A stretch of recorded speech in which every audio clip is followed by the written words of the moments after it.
तो जय हिंद दोस्तों, एक बार फिर से आप सभी का स्वागत है हमारे यूट्यूब चैनल पर। और जैसा कि आप लोगों का एग्ज़ाम बहुत नज़दीक आ चुका है और आई होप कि आप सभी अच्छे से तैयारी कर रहे होंगे। तो इस वीडियो में मैं कोशिश कर रहा हूं कि आप लोगों को बिज़नेस स्टडीज़ यानी बीएसटी के कुछ इंपॉर्टेंट क्वेश्चन मैं करवा दूं, जो कि हो ना हो आप लोगों को एग्ज़ाम में देखने ज़रूर ही मिलेगा। ठीक है, तो इस वीडियो में हम लोग बीएसटी के मोस्ट इंपॉर्टेंट क्वेश्चन देखने वाले हैं क्लास 12 के। ठीक है, तो चलिए हम लोग, और देखिए ये जो एग्ज़ाम है मतलब ये जो वीडियो है ये पूरा एग्ज़ाम प्रोस्पेक्टिव से ही है, यानी हम लोग इसमें जो बहुत बार पूछे जा चुके हैं या फिर मॉडल पेपर में जो क्वेश्चन आए हुए हैं वही सब हम लोग देखेंगे। ठीक है, तो चलिए एक बार हम लोग शुरू। तो इस वीडियो में हम लोग क्या देखेंगे, व्यवसाय का अध्ययन यानी बिजनेस स्टडीज़ क्लास 12 मोस्ट यानी वेरी इंपॉर्टेंट क्वेश्चन। कुछ क्वेश्चन ऐसे हैं जो प्रीवियस ईयर के हैं, कुछ क्वेश्चन ऐसे हैं जो आपके मॉडल के हैं। बहुत सारे ऐसे क्वेश्चन मिलेंगे आपको जो इसी वीडियो से आपको एग्जाम में मिल जाए। ठीक है, तो मैं धीरे धीरे ये सीरीज अभी शुरू कर रहा हूँ आप लोगों के लिए। इस वीडियो में कुछ क्वेश्चन हम लोग देखेंगे, उसके आंसर देखेंगे, उसको समझेंगे और ऐसा समझेंगे कि आप एग्ज़ाम में आराम से लिख के आ जाएंगे। ठीक है, और इसके बाद फिर हम लोग धीरे धीरे करके क्वेश्चन की सीरीज़ को बढ़ाएंगे और ज़्यादा से ज़्यादा क्वेश्चन हम लोग एग्ज़ाम से पहले कंप्लीट करने की कोशिश करेंगे। ठीक है, तो चलिए हम लोग शुरू करते हैं। तो देखिए सबसे पहला क्वेश्चन बहुत ज़्यादा फेमस क्वेश्चन कि प्रबंध क्या है, प्रबंध की परिभाषा दीजिए। ठीक है, प्रबंध क्या है, प्रबंध की परिभाषा दीजिए। कई बार पूछा जा चुका है, शॉर्ट में भी आता है, कई बार इस क्वेश्चन के साथ कुछ और क्वेश्चन ऐड करके लॉन्ग में भी आता है। तो ये पहला चैप्टर जो है बहुत ज़्यादा इंपॉर्टेंट है। ठीक है, तो प्रबंध क्या है, प्रबंध की परिभाषा दीजिए, प्रबंध का अर्थ बताइए, प्रबंध से आप क्या समझते हैं, प्रबंध के अपने अर्थ, प्रबंध को अपने अर्थों में परिभाषित कीजिए। ये सारे क्वेश्चन का एक ही आंसर होगा। ठीक है, यानी प्रबंध का आपको अर्थ लिखना है, परिभाषा लिखना है।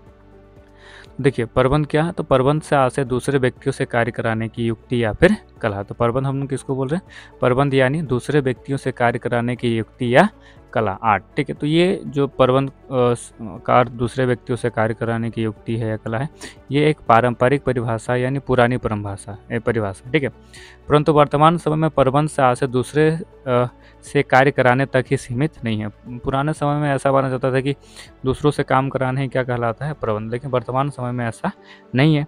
तो परंतु वर्तमान समय में प्रबंध से आशय दूसरे व्यक्तियों से कार्य कराने तक ही सीमित नहीं है, अपितु उपक्रम में कार्यरत व्यक्तियों के साथ मिलकर कार्य करने एवं कराने की कला। यानी आपको खुद तो कार्य करना ही है, साथ ही साथ उन लोगों के साथ मिलकर काम भी करना है। ठीक है, तो उनसे काम भी कराना है और करना भी है। तो प्रबंध से आशय दूसरे व्यक्तियों से कार्य कराने की युक्ति या कला है, परंतु वर्तमान समय में प्रबंध से आशय दूसरे से कार्य कराने तक ही सीमित नहीं है, अपितु वर्तमान में उपक्रम में कार्यरत व्यक्तियों के साथ मिलकर कार्य करने एवं कराने की कला है। ठीक है, तो वर्तमान समय में प्रबंध मतलब क्या हो गया, दूसरे व्यक्तियों से कार्य कराना और साथ में उनके साथ मिलकर काम करना भी। ठीक है, अगर किसी एक व्यक्ति की परिभाषा हम लोगों को याद करना हो, किसी एक राइटर का परिभाषा हम लोगों को देना हो, तो आप हेनरी फेयल दे सकते हैं। ठीक है, बहुत ज़्यादा फेमस, और इनके बारे में तो आप लोगों को पढ़ना ही है, इनके प्रबंध के सिद्धांत वगैरह, तो बहुत सारा चीज़ इनके बारे में आपको पढ़ना है, तो इनकी परिभाषा आप याद कर लीजिए।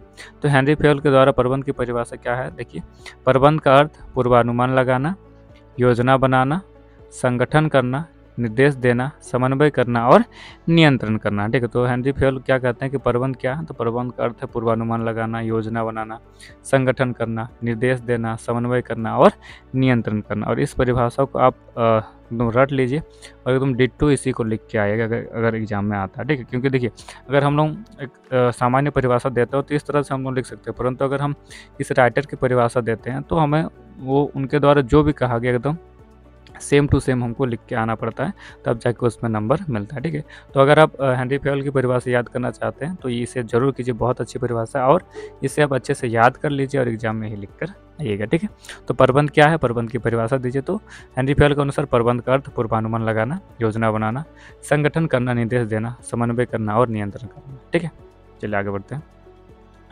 दूसरा बहुत इंपॉर्टेंट क्वेश्चन है कि वैज्ञानिक प्रबंध के जन्मदाता के रूप में किसे जाना जाता है। ठीक है, कई बार पूछा गया है, मॉडल्स में भी आपको पूछा गया है। ठीक है, तो वैज्ञानिक प्रबंध के जन्मदाता के रूप में किसे जाना जाता है, तो वैज्ञानिक प्रबंध के जन्मदाता के रूप में जाना जाता है FW टेलर, यानी फ्रेडरिक विंसले टेलर। ठीक है, FW टेलर इनका शॉर्ट में नाम ज़्यादातर पूछा, ये मतलब जाना जाता है FW टेलर करके ही। तो वैज्ञानिक प्रबंध के जन्मदाता के रूप में किसे जाना जाता है, FW टेलर। उन्होंने शास्त्रीय प्रबंध सिद्धांत के रूप में जाने वाले प्रबंध के वैज्ञानिक सिद्धांतों का विकास किया, यानी प्रबंध के वैज्ञानिक सिद्धांत इन्हीं के द्वारा दिया गया था। इनका देखिए 1856 से 1915 FW टेलर, ठीक है, ये उनकी तस्वीर। तो वैज्ञानिक प्रबंध ये भी एक इम्पोर्टेंट टॉपिक है, इससे क्वेश्चन आपको देखने को मिलेगा एग्जाम में ज़रूर। तो वैज्ञानिक प्रबंध के जन्मदाता या फिर वैज्ञानिक प्रबंध के पिता या फिर इससे संबंधित अगर कुछ क्वेश्चन आए तो आप यहाँ से मतलब स्टार्टिंग शुरू कर सकते हैं कि वैज्ञानिक प्रबंध के जन्मदाता के रूप में किन्हें जाता है, FW टेलर को, ठीक है, और इन्हीं के द्वारा वैज्ञानिक प्रबंध के सिद्धांत दिए गए थे। चलिए नेक्स्ट क्वेश्चन की ओर हम लोग बढ़ते हैं।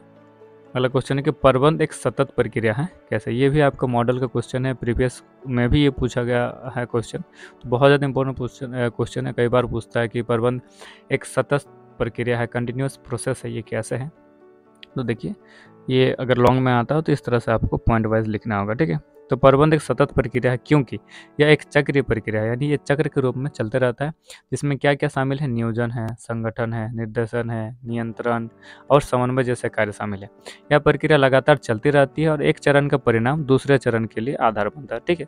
तो प्रबंध एक सतत प्रक्रिया हम लोग इसको इसलिए कह रहे हैं क्योंकि ये कभी रुकने वाली प्रक्रिया नहीं है, एक काम हुआ उसके बाद तुरंत दूसरा, फिर तीसरा, फिर इस तरह से, ठीक है। तो प्रबंध के अंतर्गत जैसे कि नियोजन, संगठन, निर्देशन, नियंत्रण और समन्वय, ये सारे कार्य आते हैं जिन्हें एक प्रबंधक को करना पड़ता है।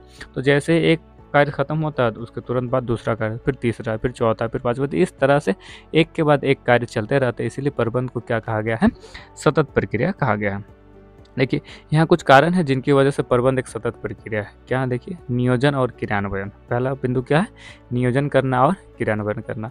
तो प्रबंधक नियोजन करते हैं और फिर उसे क्रियान्वित करते हैं, मतलब पहले योजना बनाता है फिर उसको इम्प्लीमेंट करते हैं। इसके बाद वे परिणामों का मूल्यांकन करते हैं और आवश्यकता अनुसार नियोजन में सुधार करते हैं। तो पहले नियोजन प्लानिंग हुआ, फिर उसके अनुसार काम किया गया, उसके बाद उसका मूल्यांकन किया गया और उसमें अगर कुछ त्रुटि रहता तो उसमें सुधार किया गया। फिर नियंत्रण, मूल्यांकन और समायोजन। प्रबंधक निरंतर अपने लक्ष्यों और रणनीतियों का मूल्यांकन करते हैं और आवश्यकता अनुसार उसमें समायोजन करते हैं, ठीक है। तो निरंतर प्रबंधक क्या करते हैं, मूल्यांकन करते रहते हैं अपने कार्यों का, अपने लक्ष्यों का, अपने रणनीतियों का, और उनमें अगर कुछ कमी रहती है तो उसमें फिर आवश्यकता अनुसार वो समायोजन करते हैं, यानी सुधार करते हैं। तो ये भी निरंतर चलते रहता है। निर्देशन और प्रेरणा। देखिए, प्रबंधक कर्मचारियों को निर्देशन और प्रेरणा प्रदान करते हैं, ठीक है, उनको डायरेक्शन देते हैं, मतलब क्या करना है, कैसे करना है, ताकि वे अपने कार्यों को प्रभावी ढंग से कर सके। और निर्देशन जो है ये भी मतलब चलते रहते हैं, कर्मचारी कार्य करते रहते हैं, फिर उनको दिक्कत होता है, तो मतलब निर्देशन प्रक्रिया भी जो है वो निरंतर चलने वाली प्रक्रिया, चूँकि ये निरंतर है तो प्रबंध भी निरंतर चलने वाली प्रक्रिया है। चौथा दिया कि नियंत्रण और समन्वय। तो प्रबंधक नियंत्रण और समन्वय के माध्यम से सुनिश्चित करते हैं कि संगठन के सभी कार्य एक दूसरे के साथ संगठित और समन्वित हो। इन कारणों से प्रबंध एक सतत प्रक्रिया है जिसमें निरंतर नियोजन, क्रियान्वयन, मूल्यांकन एवं समायोजन शामिल हो। तो नियंत्रण और मूल्यांकन कार्य हो जाने के बाद जो एक प्रबंधक होता है वो तुलना करता है कि जो जिस तरह का, जिस लेवल का कार्य हम लोग प्लान किए थे, जो योजना बनाए थे, उस योजना के अनुरूप ही सभी कार्य हुआ है या फिर नहीं हुआ, ठीक है। तो ये नियंत्रण या समन्वय, अब तालमेल जो बैठाना रहता है, तो ये सारा काम एक प्रबंधक को निरंतर मतलब हमेशा करते रहना पड़ता है, और यही सब कारण है जिसके कारण हम लोग प्रबंध को एक सतत प्रक्रिया, कंटिन्यूअस प्रोसेस मानते हैं, ठीक है। तो अगर इस तरह से क्वेश्चन आता है तो इसको आप जरूर लिख के आइएगा। चलिए अगले प्रश्न की ओर बढ़ते हैं। अगला प्रश्न है कि वैज्ञानिक प्रबंध की कोई 4 विशेषताएं लिखिए। तो इससे पहले आप क्वेश्चन में देखे थे कि वैज्ञानिक प्रबंध के पिता के रूप में किन्हें मतलब जाना जाता है। तो वैज्ञानिक प्रबंध के पिता FW टेलर जो हम लोग देखे, तो उससे संबंधित ये प्रश्न है कि वैज्ञानिक प्रबंध की कोई 4 विशेषताएं लिखिए, ठीक है। वैज्ञानिक प्रबंध की क्या विशेषताएं हैं, तो देखिए, वैज्ञानिक प्रबंध की विशेषताएं निम्नलिखित है।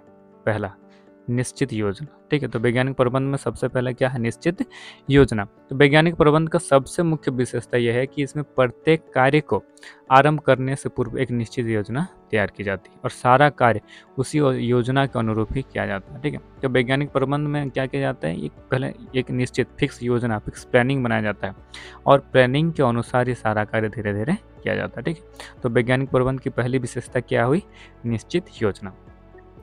अगला दिया कि वैज्ञानिक विश्लेषण एवं प्रयोग। तो किसी भी योजना को लागू करने से पूर्व प्रबंधक उसके विभिन्न अंगों का वैज्ञानिक विश्लेषण एवं प्रयोग करके देखता है, ठीक है। तो जो हम लोग योजना बनाते हैं, जो प्लानिंग करते हैं, तो उसको लागू करने से पहले वैज्ञानिक के द्वारा उसका मतलब प्रबंधकों के द्वारा इसका विश्लेषण किया जाता है, और विश्लेषण भी कैसा, वैज्ञानिक विश्लेषण, ठीक है। और उसका प्रयोग यानी प्रैक्टिकल करके फिर देखा जाता है, और उसके बाद ही उस योजना को इम्प्लीमेंट किया जाता है। तो किसी भी योजना को लागू करने से पूर्व प्रबंधक उसके विभिन्न अंगों का वैज्ञानिक विश्लेषण एवं प्रयोग करके देख लेता है। और एफ.डब्ल्यू. टेलर के अनुसार वैज्ञानिक प्रबंध में क्या है, 75% विश्लेषण है और 25% सामान्य बुद्धि है। ये भी कभी कभी शॉर्ट में पूछा जाता है कि एफ.डब्ल्यू. टेलर के अनुसार वैज्ञानिक प्रबंध में कितना प्रतिशत विश्लेषण है। ठीक है, तो 75% विश्लेषण और 25% क्या होगा, सामान्य बुद्धि। ठीक है, तो ये हो गया वैज्ञानिक विश्लेषण एवं प्रयोग। अगला पॉइंट दिया कि नियमों का समूह। ठीक है, तो देखिए वैज्ञानिक प्रबंध लागू करने के लिए नियमों के समूह का निर्माण किया जाता है जिन्हें कठोरता से लागू किया जाता है। तो वैज्ञानिक प्रबंध में बहुत सारे नियम का पालन किया जाता है और उन नियमों को कठोरता से लागू किया जाता है, तभी जाके प्रबंधक अपना सारा कार्य करता है। तो ठीक है, तो वैज्ञानिक प्रबंध में क्या शामिल रहता है, नियमों का समूह। अगला बिंदु दिया कि मानसिक क्रांति। ठीक है, मानसिक क्रांति क्या है, देखिए वैज्ञानिक प्रबंध मानसिक क्रांति पर बल देता है, अर्थात श्रमिकों तथा प्रबंधकों दोनों के विचारधाराओं में सकारात्मक परिवर्तन लाने पर बल देता है, ताकि दोनों एक दूसरे के विरोधी ना होकर परस्पर सहयोगी बने। ठीक है, देखिए जनरल सामान्यतः ऐसा देखा जाता है कि जो प्रबंधक है वो सोचते हैं कि उनके नीचे जो कर्मचारी कार्य कर रहे हैं, जो श्रमिक हैं, वो सही से काम नहीं कर रहे हैं, कामचोर हैं या फिर इस तरह से, और जो श्रमिक है वो सोचते हैं कि उनसे बहुत ज़्यादा काम कराया जा रहा है और बदले में उनको बहुत कम वेतन दिया जा रहा है या फिर बहुत कम सुविधा उनको दिया जा रहा है। तो ये जो विचारधारा है कि एक प्रबंधक नकारात्मक विचार रखता है अपने श्रमिक के लिए और एक श्रमिक भी जो है अपने प्रबंधक के लिए नकारात्मक विचार रखता है, तो इस चीज़ को ख़त्म करने के बाद कौन करता है, वैज्ञानिक प्रबंध। ठीक है, तो वैज्ञानिक प्रबंध में मानसिक क्रांति लाने पर बल दिया जाता है ताकि जो प्रबंधक है वो भी अपने श्रमिकों के लिए सकारात्मक विचार रखें और जो श्रमिक है वो भी अपने प्रबंधक के लिए सकारात्मक विचार रखें और दोनों मिलजुल के एक दिशा में कार्य करें ताकि जो उपक्रम का कार्य है वो सही ढंग से चल सके। ठीक है, तो वैज्ञानिक प्रबंध मानसिक क्रांति पर बल देता है, अर्थात श्रमिकों तथा प्रबंधकों दोनों के विचारों में सकारात्मक परिवर्तन लाने पर बल देता है।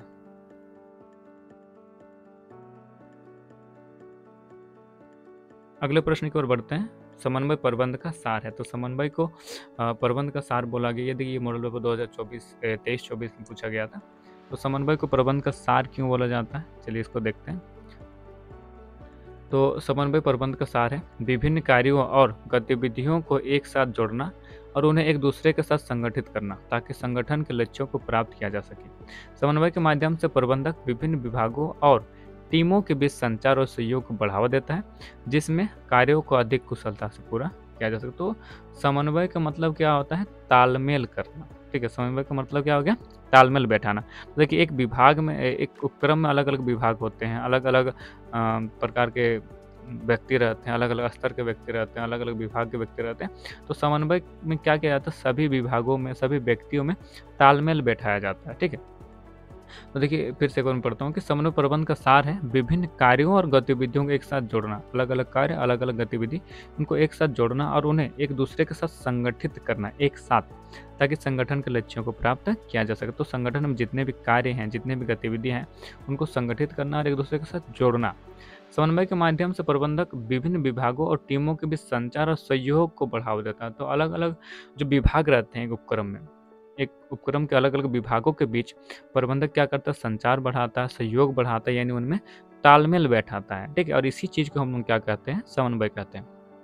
देखिए समन्वय के कुछ मुख्य उद्देश्य हैं, क्या क्या, विभिन्न कार्यों और गतिविधियों को एक साथ जोड़ना, अलग अलग कार्य को, अलग अलग गतिविधियों को एक साथ जोड़ना, संगठन के लक्ष्यों को प्राप्त करने के लिए विभिन्न विभागों और टीमों के बीच संचार और सहयोग को बढ़ावा देना। देखिए अगर अलग अलग विभाग हैं और उनमें अगर तालमेल बैठाना तो उन दोनों के बीच संचार की सुविधा अच्छी होनी चाहिए। ठीक है, और ताकि उन दोनों में सहयोग हो सके, मतलब एक विभाग दूसरे विभाग को कार्य के लिए सहयोग करे, दूसरा विभाग तीसरा विभाग को। एग्जाम्पल के लिए देखिए, जैसे कि मान लीजिए कोई एक ऐसा उपक्रम है जहाँ पर किसी प्रकार का सामान बनता है, तो एक डिपार्टमेंट जो होगा आपका वो परचेज डिपार्टमेंट होगा जो कच्चा माल खरीदेगा। दूसरा जो आपका विभाग होगा वो होगा आपका मैन्युफैक्चरिंग डिपार्टमेंट, मतलब जो सामान को बनाता होगा कच्चा माल से निर्मित माल में। और एक विभाग ऐसा होगा जो उस सामान को कहीं पर इकट्ठा करता होगा। ठीक है, तो ये तीनों जो विभाग है, इन तीनों में क्या होगा, तालमेल होना चाहिए। और जो स्टोरिंग डिपार्टमेंट है वो क्या करेगा, फिर आगे भेजेगा माल को सेल्स डिपार्टमेंट में जो सेल करेगा। तो और मान लीजिए कहीं पर किसी चीज़ की बहुत ज़्यादा डिमांड है, तो एक विभाग से दूसरे विभाग, दूसरे में तीसरा, तीसरे से चौथा, यानी एक विभाग दूसरे विभाग को खबर देगा या फिर जानकारी देगा कि इस प्रोडक्ट का डिमांड ज़्यादा है तो इसका ज़्यादा प्रोडक्शन किया जाए। ठीक है, तो ये तभी हो पाएगा जब इन दोनों विभागों में या फिर अलग अलग जो विभाग हैं उनमें संचार की सुविधा हो और दोनों में मतलब सभी में सहयोग हो। ठीक है। अगला दिया कि कार्यों को अधिक कुशलता से पूरा करने के लिए संसाधनों का सही तरीके से उपयोग करना। तो कार्य को सही तरीके से करने के लिए संसाधनों का भी सही उपयोग होना चाहिए। ठीक है। केवल संसाधन होना ही पर्याप्त नहीं है, संसाधनों का सही और मतलब अच्छी तरह से उपयोग होना भी चाहिए, आवश्यक है। तो संगठन में उत्पन्न होने वाली समस्याओं का समाधान करने के लिए एक साथ काम करना। और संगठन में अगर किसी प्रकार की कोई समस्या आ रही है, मान लीजिए अगर किसी कारण से प्रोडक्शन नहीं हो पा रहा या फिर बीच में अगर कहीं किसी प्रकार की समस्या आ रही है, तो सब विभाग एक साथ मिलकर उस समस्या का समाधान करेंगे। ठीक है। तो ये सारी चीज़ें किसके अंतर्गत आती है? समन्वय के अंतर्गत ही आती है। और इन्हीं सभी कारणों से समन्वय को क्या कहा जाता है? प्रबंध का सार कहा जाता है। ठीक है। इस प्रकार समन्वय प्रबंध का सार है विभिन्न कार्यों और गतिविधियों को साथ जोड़ना और उन्हें एक दूसरे के साथ संगठित करना ताकि संगठन के लक्ष्यों को प्राप्त किया जा सके। ठीक है। तो ये हो गया प्रबंध का सार। ये मॉडल पेपर 2023-24 से लिया गया प्रश्न है। ठीक है। और ये भी काफ़ी बार पूछा जा चुका है, प्रीवियस ईयर क्वेश्चन।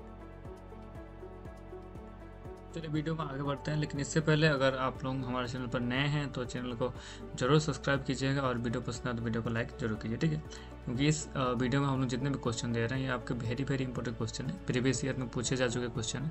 साथ ही साथ ये प्रश्न ऐसे हैं जो आपके मॉडल में भी दिए जाते हैं और बहुत सारे मतलब ऐसे क्वेश्चन जो है आपको शायद एग्जाम में जरूर मिलेंगे। ठीक है। तो चलिए हम लोग अगले प्रश्न को देखते हैं। अगला प्रश्न है कि किस प्रकार के संदेश वाहन में अफवाह तथा गलतफहमियों की संभावना बनी रहती है। ठीक है। तो किस प्रकार के संदेश वाहन में अफवाह एवं गलतफहमियों की संभावना बनी रहती है?